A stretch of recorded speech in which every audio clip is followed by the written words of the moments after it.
Summer heat hung thick over the prisoner of war camp in the Texas Panhandle that afternoon in 1943, and the men pressed against the wire fence had nothing better to do than watch the world beyond their confinement.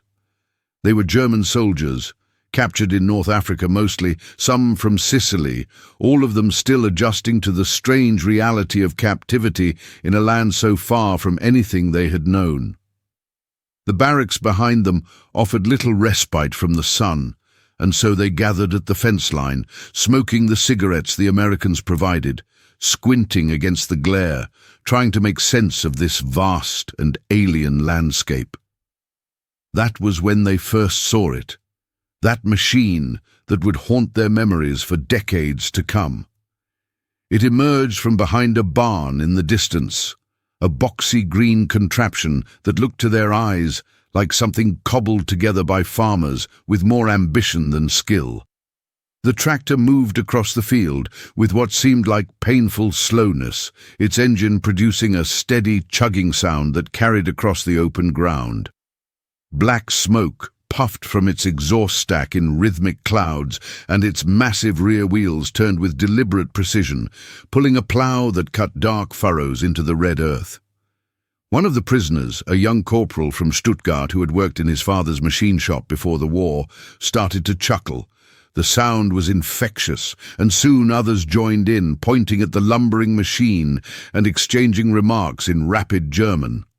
Their laughter carried a sharp edge, the kind of mockery that comes from men trying to preserve some shred of dignity in humiliating circumstances. Here they were, soldiers of the Reich, confined behind wire in the middle of nowhere, watching what they considered a primitive example of American ingenuity crawl across a field at a pace that seemed almost deliberately comical. The corporal called out to his companions, loud enough that even the American guards could hear the tone, if not the words.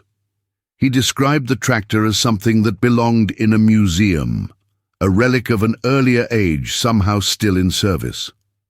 Another prisoner, older and more weathered, suggested that such a machine would be laughed off any proper German farm, where efficiency and modern engineering were valued above all else. The guards paid them no attention, accustomed by now to the prisoners finding amusement in small things, and the Germans continued their commentary, each man trying to outdo the others in creative dismissal of what they were witnessing. But as the afternoon wore on, and the tractor continued its methodical progress across the field, something began to shift in the quality of their observation. The initial burst of laughter faded, replaced by a more contemplative silence as they watched the machine work. It moved without pause, without hesitation, covering ground in straight lines that seemed to stretch toward the horizon. The driver, visible as a small figure on the machine, never stopped, never climbed down, just sat there guiding the tractor with what appeared to be casual confidence. Hour after hour, the work continued, the sun tracking across the sky while the tractor carved its path through the earth. As evening approached and the guards called the prisoners back toward the barracks for the evening meal, some of the men lingered at the fence, still watching. The tractor had covered an impressive amount of ground, they had to admit, even if it had done so at what they still considered an absurdly slow pace. That night in the barracks, the conversation turned inevitably to what they had seen, and the tone shifted from outright mockery to something more complex, a mixture of dismissal and grudging acknowledgement that perhaps there was more to observe than they had first assumed. Sleep came fitfully in the crowded barracks that night, and when morning arrived, with its harsh reveille and the clatter of breakfast preparations, many of the men found themselves drawn back to the fence line during their free time. The tractor was already at work in the field, having apparently started before dawn, and they watched it with renewed interest. This time their observations carried less laughter and more genuine curiosity. How long could such a machine work without breaking down, they wondered. What kind of fuel consumption did it have? How many men would be required to accomplish the same task without it? These were soldiers who understood machines, at least in theory. They had been trained on equipment, had maintained vehicles, had seen the inside of engine compartments and gearboxes. Many had served in units that depended on mechanical transport, and they carried with them an ingrained pride in German engineering that went beyond simple nationalism. It was an article of faith among them that German machines represented the pinnacle of design and manufacturing, that nowhere in the world could you find equipment that matched the precision and reliability of what came from factories in Stuttgart or Munich or Berlin. This belief had been reinforced throughout their military service.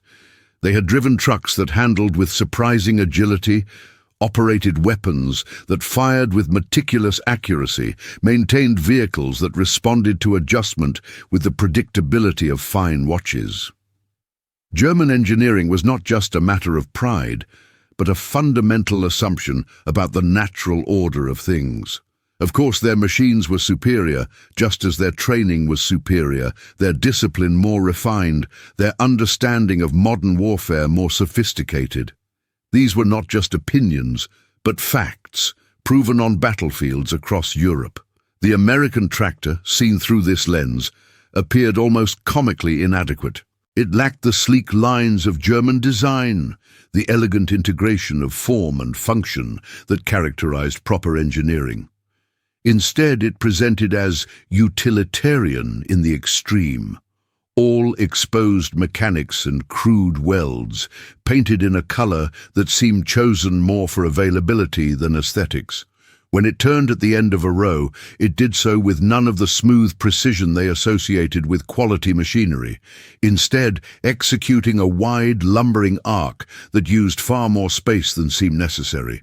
Yet despite all these apparent flaws, the machine continued to work. Day after day it appeared in the fields, and day after day it accomplished its task. The prisoners began to notice details they had missed in their initial assessment. The tractor never seemed to require the kind of constant adjustment and maintenance they associated with mechanical equipment. The driver would arrive in the morning, start the engine with what appeared to be minimal effort, and simply begin working. There were no long warm-up periods, no careful checking of fluid levels and mechanical tolerances, no delicate coaxing of temperamental components into proper operation. A lieutenant who had served in a panzer division found this particularly striking. He had spent months maintaining tanks in North Africa, battling the constant infiltration of sand into every moving part, nursing engines that required almost constant attention to keep functioning in the harsh conditions.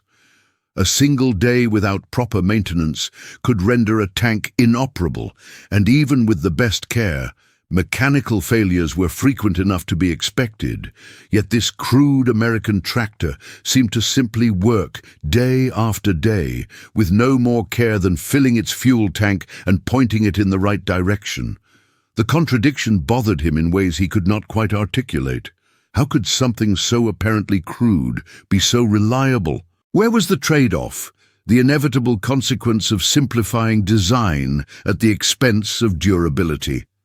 German machines required care precisely because they were sophisticated, because every component was engineered to exacting standards and fit together with minimal tolerance.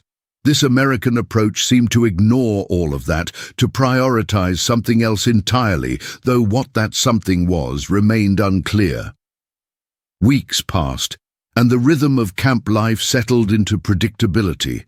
The prisoners were generally well treated, fed adequately if not lavishly, given work assignments that were tedious but not brutal. Some were detailed to help with farm labor in the surrounding area, always under guard, always conscious of their status as captives. These work details provided opportunities to see more of the American agricultural system up close, and what they saw continued to challenge their assumptions. The farms themselves were unlike anything they had known in Germany, where German agriculture was characterized by relatively small plots, carefully tended and divided by ancient property lines. The American farms seemed to stretch endlessly in all directions, Fields measured not in acres, but in sections, vast geometric shapes of cultivated land that made the farmsteads themselves seem tiny by comparison. A single farmer might be responsible for more land than an entire German village, and yet somehow the work got done. The crops got planted and harvested, the livestock tended. This was accomplished primarily through mechanization on a scale the prisoners found difficult to comprehend. The tractors they had initially mocked were everywhere, dozens of them working in coordinated patterns across the landscape. From a distance, the sight was almost hypnotic, these machines moving in parallel rows, their progress marked by the transformation of soil from one state to another. What had seemed slow when watching a single tractor became something else entirely when witnessed at this scale. The machines were not fast, but their aggregate effect was overwhelming. One prisoner, a farmer's son from Bavaria, tried to calculate what he was seeing. In Germany, the same amount of land might require dozens of workers with hand tools, or perhaps a few smaller tractors working over many weeks. Here, he watched as an area larger than his entire home village was ploughed in a matter of days by just a handful of machines and their operators. The mathematics of it seemed impossible, yet the evidence was right in front of him. Somehow the Americans had found a way to multiply human effort to a degree that made traditional farming methods look almost quaint. But it was not just the scale that impressed, though that was certainly significant. It was also the apparent simplicity of the entire operation. The men driving these tractors were not specially trained engineers or mechanics. They were farmers, ordinary men who had learned to operate the machines as naturally as their fathers had learned to guide horses. There was no mystique about it, no sense that operating a tractor required years of apprenticeship or specialized knowledge. A young man barely out of school could climb into the seat and within hours be doing productive work. This accessibility struck at the heart of German assumptions about technology. In their worldview, sophisticated machines required sophisticated operators. Precision equipment demanded precise handling, and the best results came from the marriage of excellent design with expert use. Yet here were machines that seemed designed specifically to be operated by non-experts, that deliberately traded some measure of performance for ease of use, and in doing so achieved something that precision alone could never match. The realization came gradually, seeping into consciousness rather than arriving as a sudden revelation. These men had been raised to believe that excellence required complexity, that the best solutions were those that pushed the boundaries of what was technically possible. The American approach suggested something different, that sometimes the best solution was the one that worked reliably in the hands of ordinary people, that could be maintained with common tools, that prioritized function over form. This was particularly evident in how the machines were maintained. German equipment, even civilian tractors, required regular attention from trained mechanics. Components needed to be adjusted to fine tolerances, lubricants had to be precisely specified and regularly changed, and any sign of wear required immediate attention to prevent cascading failures. The American tractors seemed to operate on a different philosophy entirely. They were maintained, certainly, but the maintenance was simple enough that the farmers did it themselves. Oil was changed based on hours of operation rather than careful inspection. Parts that wore out were simply replaced rather than carefully rebuilt.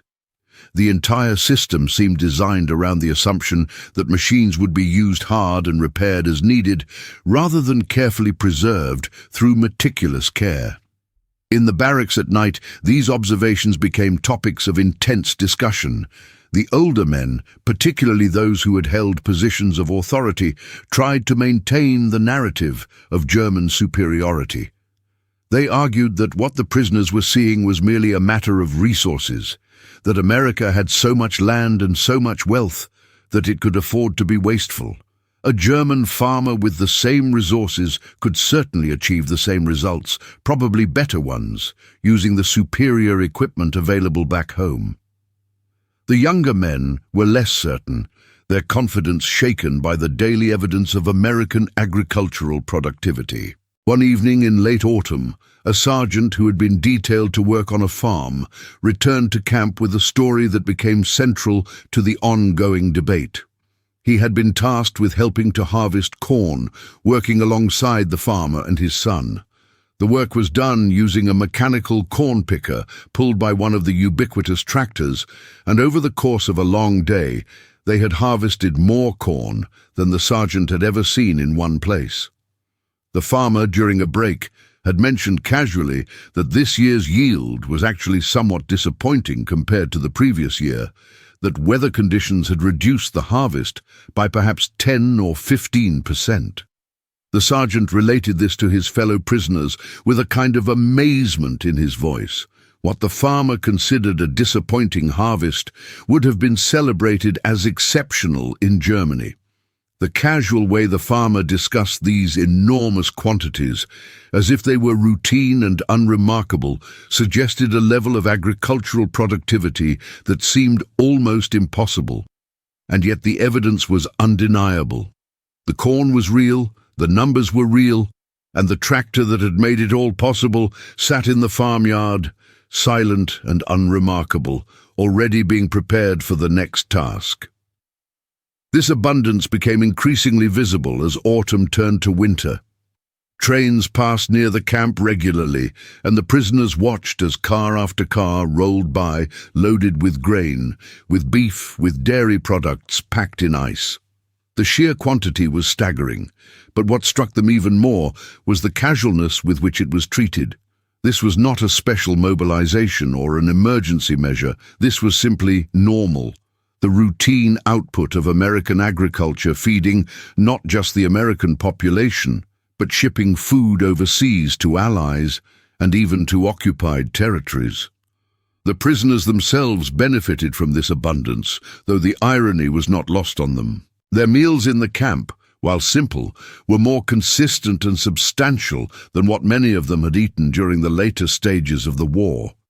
Bread appeared at every meal, real bread made from wheat flour rather than the substitutes that had become common in Germany. Milk was available, not rationed, but simply poured out as needed. Meat appeared regularly, not as a rare treat, but as an expected component of the diet. For men who had lived through rationing, who had seen their families struggle to obtain basic necessities, this abundance was profoundly unsettling. They were prisoners, defeated enemies, and yet they were being fed better than many German civilians. And the source of this food was obvious. It came from those fields they could see from the camp, ploughed and planted and harvested by those slow, ungainly tractors they had initially found so amusing. Every bite of bread, every glass of milk was a reminder that the machines they had mocked were part of a system that could produce food on a scale Germany had never approached. The psychological impact of this realization was significant. Pride in German engineering had been more than just preference or patriotism. It had been a core part of their identity as soldiers and as Germans. The belief in their technological superiority had sustained them through defeats, had allowed them to maintain a sense that even in losing battles, they represented a superior civilization. To have that belief challenged so fundamentally, not by superior weapons but by agricultural equipment, was deeply destabilizing. Some men resisted this challenge fiercely. They constructed elaborate explanations for what they were seeing, arguments that preserved the essential narrative of German superiority while acknowledging the reality in front of them. America had vast natural resources, they argued, resources that Germany lacked. Given the same advantages, German engineers could certainly produce better results. The American system was wasteful and inefficient, they claimed, effective only because it could afford to be careless with resources. These arguments provided comfort, but felt increasingly hollow as winter deepened and the evidence of American productivity continued to accumulate. Others began to question more fundamentally. If German engineering was truly superior, why had it not prevented defeat? If precision and sophistication were the highest values, why did they seem less effective than the American approach of simple, robust, scalable solutions? These were dangerous thoughts, threatening not just their understanding of technology, but their entire framework for making sense of the war and their place in it. To admit that the Americans had found a better approach to something as fundamental as agricultural machinery was to open the door to questions about everything else they had been taught to believe. The winter of 1943 into 1944 was particularly difficult for the prisoners in this regard. News from Europe was sporadic and filtered through official channels, but even the sanitized reports made clear that the war was not going well for Germany. The invasion of Italy, the grinding advance of Soviet forces in the east, the increasing intensity of bombing campaigns against German cities, all suggested that the tide had turned decisively against the Reich. In the camp, far from the fighting, but not insulated from its consequences, the prisoners struggled to maintain hope that somehow the situation could be reversed. In this context, the tractors took on symbolic significance beyond their practical function. They represented a kind of power that the prisoners were only beginning to understand, a power that operated on principles different from what they had been taught to value. Speed and precision, the hallmarks of German engineering, were important in warfare, certainly. But what if endurance mattered more? What if the ability to sustain effort over time, to continue functioning reliably under imperfect conditions, to scale up production without requiring exceptional skill or resources? What if those qualities were actually more decisive than technical sophistication? The implications extended far beyond agriculture. The same principles that made American tractors effective, simplicity, reliability, ease of operation, ease of maintenance, those same principles could be applied to other forms of production. If American factories operated on similar principles, and there was every reason to believe they did, then the industrial capacity of the United States might be even more overwhelming than its agricultural output. And if that were true, then the war had been lost, not on battlefields, but in factories and farms, lost before the first shots were fired, because Germany had never possessed the kind of deep, sustainable, productive capacity that victory in a long war required. This understanding came not as a single moment of clarity, but as a slow accumulation of small observations and reluctant conclusions. A prisoner would watch a tractor work for an entire day without pause and think about German tanks that required constant maintenance. Another would calculate the amount of grain loaded onto a train and compare it to the rations available in German cities. A third would eat a meal in the camp and remember the hunger he had seen in civilian faces during his last leave home. Each observation, each comparison added weight to a conclusion that none of them wanted to reach, but that became increasingly difficult to avoid. By the spring of 1944, the dynamic in the camp had shifted noticeably. The initial mockery of American equipment had given way to a more complex attitude, a mixture of resentment, grudging respect, and profound unease.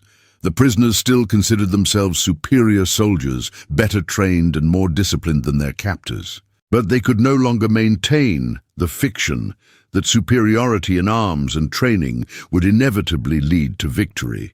The war was being won by the side that could produce more, sustain longer, endure more effectively, and that side was clearly not Germany. The work details outside the camp continued, and the prisoners found themselves increasingly involved in the very agricultural system they had initially dismissed. They hauled grain, repaired fences, helped with livestock, and in the process gained a more intimate understanding of American farming. What had seemed from a distance like a crude and wasteful approach revealed itself on closer inspection to be remarkably well organized and effective. The farmers were not ignorant or primitive, as some prisoners had assumed. They were practical and results-oriented, focused on what worked, rather than what was theoretically optimal. This pragmatism extended to how they used technology. The tractors were tools, nothing more, and they were used with the same unsentimental practicality as any other tool. When a machine broke down, and they did break down occasionally, it was repaired quickly and simply, often with improvised parts or creative workarounds. There was none of the reverence for proper procedure that characterized German maintenance, no insistence on doing things exactly by the manual. If a repair worked, it was good enough, and the tractor went back to work. This casual pragmatism was both impressive and frustrating to the German prisoners. Part of them appreciated the efficiency of it, the way problems were solved quickly and work resumed without unnecessary delay, but another part was offended by what seemed like sloppiness, a lack of respect for the machine and for proper engineering principles. Shouldn't a repair be done correctly, even if it took longer? Wasn't there value in maintaining standards, in doing things the right way rather than the expedient way? These questions had no easy answers, particularly when the expedient way seemed to produce results just as good as the theoretically correct approach. As spring turned to summer and the planting season arrived, the prisoners witnessed the full cycle of American agriculture. Fields that had been harvested the previous autumn were plowed again, prepared for new crops. The work proceeded with the same methodical efficiency they had observed before, tractors moving in organized patterns across vast expanses of land. Seeds were planted, fertilizer applied, and then there was nothing to do but wait for the growing season to run its course. The tractors sat idle for a few weeks, being maintained and repaired in preparation for the next phase of work. During this lull, some prisoners were detailed to help with equipment maintenance, and this provided new insights into the American approach to machinery. The maintenance was thorough but not particularly sophisticated. Worn parts were identified and replaced, fluids changed, bearings greased, all according to simple schedules based on hours of operation.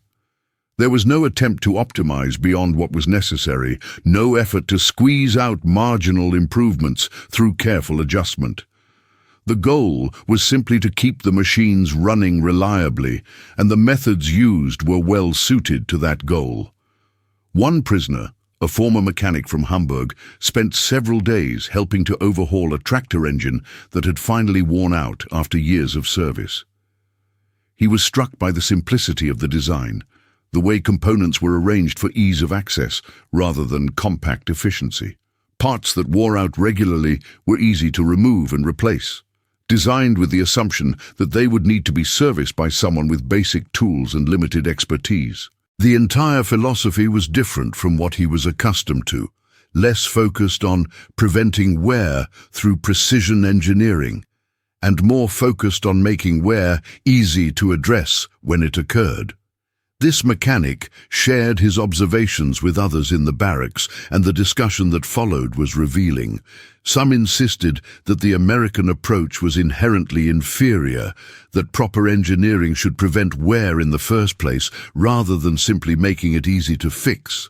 Others argued that ease of maintenance was itself a form of sophistication, that a machine designed to be repaired by ordinary farmers might actually be more advanced in some ways than one that required specialist attention.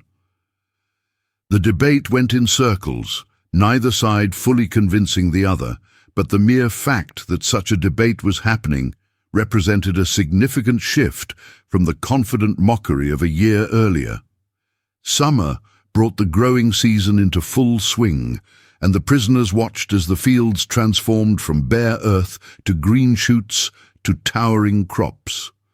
The pace of change was remarkable, evidence of favorable conditions and effective agricultural practices.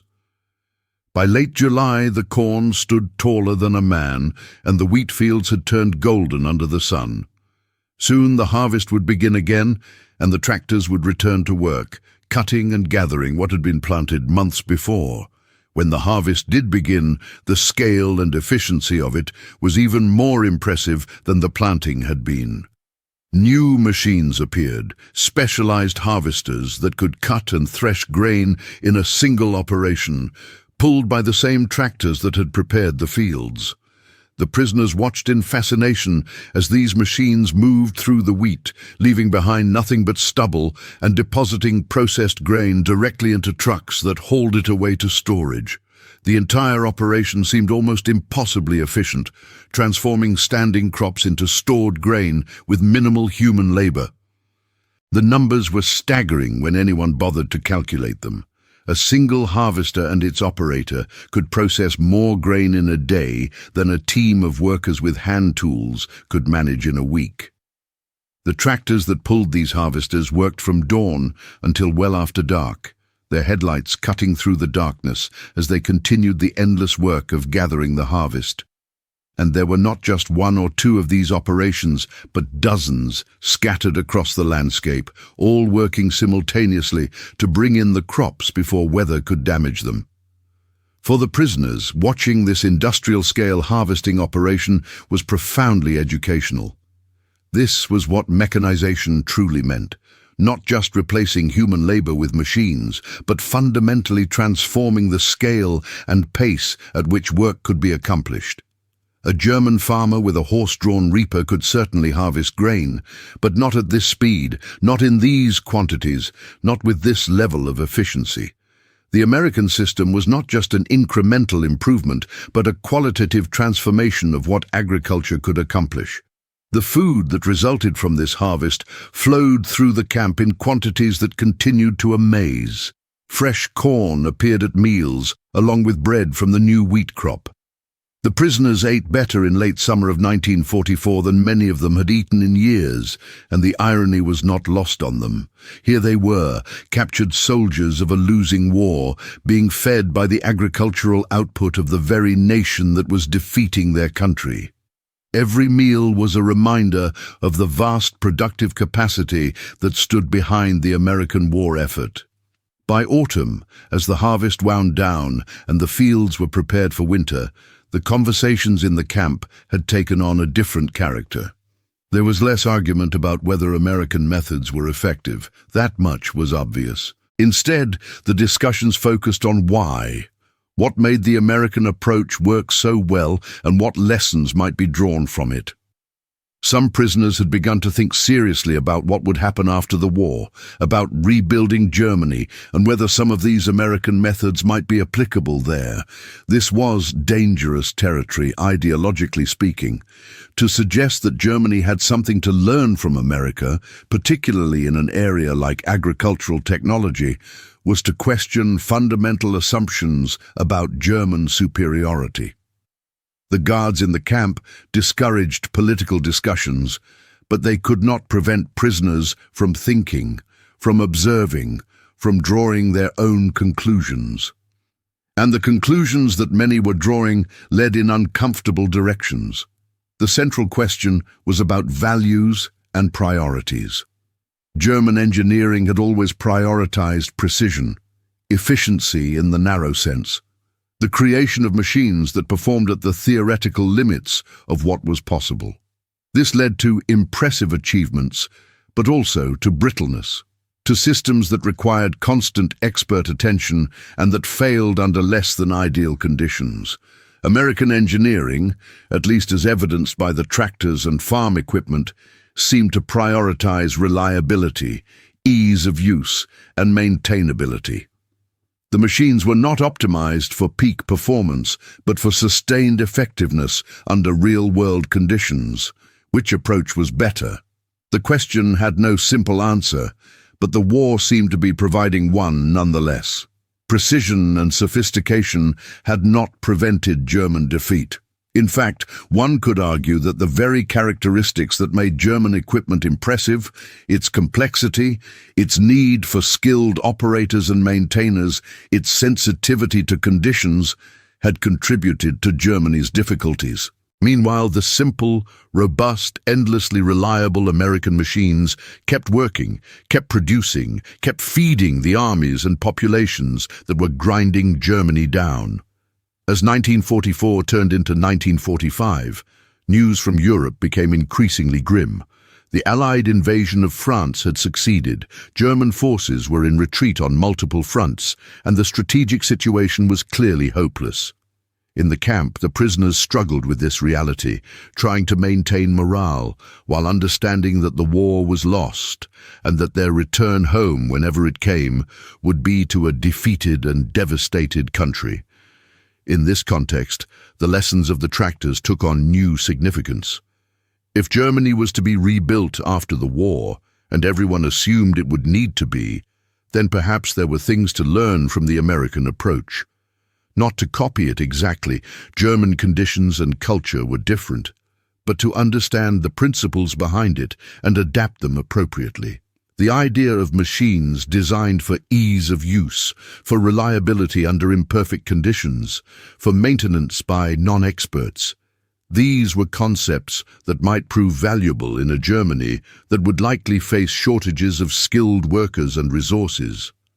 Some prisoners began to discuss these ideas seriously, thinking through what a post-war German tractor might look like if it incorporated some American principles while maintaining German standards of quality. These conversations were tentative and often interrupted by others who considered such thinking defeatist or disloyal. But they continued nonetheless, evidence that at least some of the prisoners were beginning to think beyond simple national pride toward practical questions of how to rebuild a broken society. The spring of 1945 brought the end of the war in Europe, and with it a new phase of captivity for the prisoners. They were no longer enemy soldiers held for the duration, but defeated combatants waiting to be processed and eventually repatriated. The mood in the camp was complex, a mixture of relief that the fighting had ended, anxiety about what they would find when they returned home, and a strange kind of intellectual ferment as men tried to make sense of what they had experienced and witnessed. The tractors continued their work through all of this, indifferent to human politics and military outcomes. Spring planting proceeded on schedule, the machines moving through the fields with the same methodical efficiency they had displayed for years. For the prisoners, watching this unchanging rhythm while everything else in their lives had been transformed was oddly comforting. The tractors represented a kind of permanence, a reminder that whatever happened in the political and military sphere, the basic work of feeding people would continue. In the months that followed, as prisoners were gradually processed and sent home, many carried with them unexpected memories.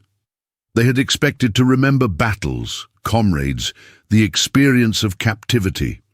What they had not expected was to be haunted by agricultural machinery, by the image of those slow, patient machines transforming endless fields under the American sky. Yet for many, this became their most vivid memory of captivity, the thing that stayed with them long after other details had faded. Years later, decades later, former prisoners would tell their stories, and remarkably often those stories would include the tractors. Not as a central focus, usually, but as a detail that had stuck with them, a symbol of something they had learned or understood during their time in America. They would describe the vast fields, the slow but relentless machines, the abundance of food, and the gradual realization that power took many forms, not all of them obvious or dramatic. Some returned to Germany and became involved in agricultural development, taking the lessons they had learned and trying to apply them in European conditions. They advocated for simpler, more reliable equipment, for designs that prioritized ease of maintenance over theoretical performance. Not all of these efforts were successful. German agricultural conditions really were different from American ones, but the attempt itself represented a significant shift in thinking. Others carried the lessons into different fields entirely. The principle that reliability might matter more than peak performance, that systems should be designed for real-world conditions rather than ideal ones, that simplicity could be its own form of sophistication. These ideas found applications far beyond agriculture. In engineering, in manufacturing, in organizational design, the basic insight that sustained effectiveness often matters more than brilliant but fragile excellence proved widely applicable. But perhaps the most significant impact was psychological and cultural. For men who had been raised to believe in German superiority, who had been taught that precision and sophistication were the highest values, the experience of seeing American pragmatism prove more effective was profoundly educational. It challenged not just their understanding of technology, but their entire framework for evaluating quality and effectiveness. And while many resisted this challenge, clinging to old certainties even in the face of contradictory evidence, others allowed it to change them, to open their minds to different ways of thinking and different measures of success.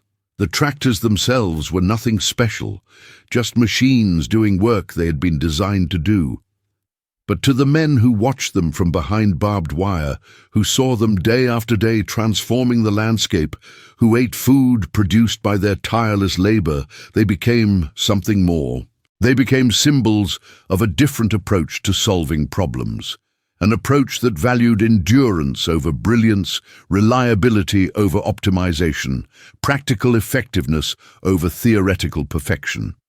This was not a comfortable lesson for proud German soldiers to learn. It challenged their assumptions, threatened their identity, and forced them to confront the possibility that they had been wrong about fundamental things. Some rejected the lesson entirely, finding ways to dismiss or explain away what they had seen. Others accepted it grudgingly, acknowledging the effectiveness of American methods while insisting on the superiority of German values. And a few embraced it fully, allowing the experience to fundamentally reshape their understanding of technology, power, and effectiveness. In the end, the story of the German prisoners and the American tractors is not really about machines at all. It is about the collision between different worldviews, different values, different ways of understanding what matters and why. The tractors were just the medium through which this collision became visible, the concrete example that forced abstract questions into sharp relief. Could something simple be better than something complex? Could reliability matter more than performance? Could the ability to sustain effort over time be more powerful than the ability to achieve brief excellence? These questions had no simple answers, then or now. Different contexts call for different approaches, and what works in American agriculture might not work elsewhere. But the experience of those prisoners, the shock of seeing their assumptions challenged by such an unlikely source, remains instructive. It reminds us that our certainties are often more fragile than we realize, that effectiveness can take forms we do not expect, and that sometimes the most powerful forces are not the ones that announce themselves with drama and spectacle, but the ones that simply persist, day after day, transforming the world through patient, unglamorous work. The image that stayed with so many of those prisoners, that they carried home and remembered for the rest of their lives, was deceptively simple. A wide field under an enormous sky, golden grains swaying in the breeze, and a line of tractors moving slowly across the landscape, their engines humming steadily, their progress measured not in bursts of speed, but in the cumulative transformation of Earth into food. It was not a dramatic image, not the kind of thing that makes for stirring propaganda or heroic stories, but it was real, and it was powerful, and for men who had built their identity on different values, it was profoundly unsettling. That unsettling quality, that sense of having encountered something that did not fit into expected categories, was perhaps the most valuable part of the experience. It forced thought, demanded reflection, prevented easy dismissal. The prisoners could not simply laugh off what they had seen because the consequences were too obvious, the evidence too overwhelming. They had to grapple with it, make sense of it, integrate it somehow into their understanding of the world. And in doing so, many of them came to conclusions that would have seemed impossible when they first arrived at that camp in Texas. The war ended, the prisoners went home, and the tractors continued their work. New crops were planted, new harvests brought in, the endless cycle of agriculture rolling on regardless of human conflicts and ambitions. Those machines are long gone now, replaced by newer models, more sophisticated perhaps, but built on the same fundamental principles. The prisoners too are gone, the last of them having passed away in recent years, taking with them their direct memories of that time and place. But the story remains, preserved in letters and diaries, in interviews conducted by historians, in the tales told by children and grandchildren of men who once stood behind barbed wire and watched machines that changed their understanding of power. It remains as a reminder that sometimes the most important lessons come from unexpected sources, that pride can blind us to truths we need to see, and that patient endurance, unglamorous and steady, can accomplish what brilliant bursts of effort cannot. The tractors were never meant to teach lessons or challenge assumptions. They were just tools, designed to do a job, built with specific purposes in mind. But in the eyes of those German prisoners, they became something more, symbols of a different way of approaching problems, evidence of values they had not been taught to respect, and in becoming symbols, they served a purpose their designers never intended, opening minds that might otherwise have remained closed, planting seeds of doubt that would eventually grow into understanding. That understanding, hard-won and reluctantly accepted, was perhaps the most valuable thing those prisoners brought home from their captivity. Not detailed knowledge of American agricultural techniques, though some acquired that, not specific plans for how to rebuild German farming, though some thought about that too, but rather a fundamental shift in how they thought about effectiveness and success. A willingness to question assumptions that had once seemed unquestionable, an openness to the possibility that there might be more than one way to solve a problem and that the best solution might not always be the most obviously sophisticated one. In this sense, the story comes full circle. It begins with laughter, with mockery, with the confident dismissal of something that does not fit into established categories. It moves through observation, through the gradual accumulation of evidence that challenges initial assumptions. It progresses to discomfort, to the unsettling realization that perhaps things are not as simple as they seemed. And it ends with understanding, partial and incomplete perhaps, but genuine nonetheless. An understanding that changes how one sees the world and one's place in it. The prisoners who laughed at those tractors in the summer of 1943 could never have imagined where that laughter would lead. They thought they were mocking crude American technology, reinforcing their own sense of superiority, maintaining morale through humor.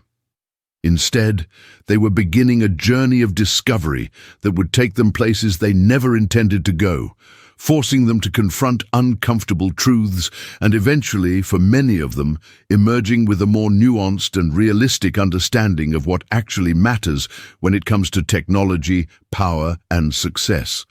And so the story ends not with tanks or battles or dramatic confrontations, but with the image that haunted so many of those men for the rest of their lives. Machines moving slowly across endless fields, patient and tireless, transforming earth into grain, grain into bread, bread into the fuel that sustained armies and nations.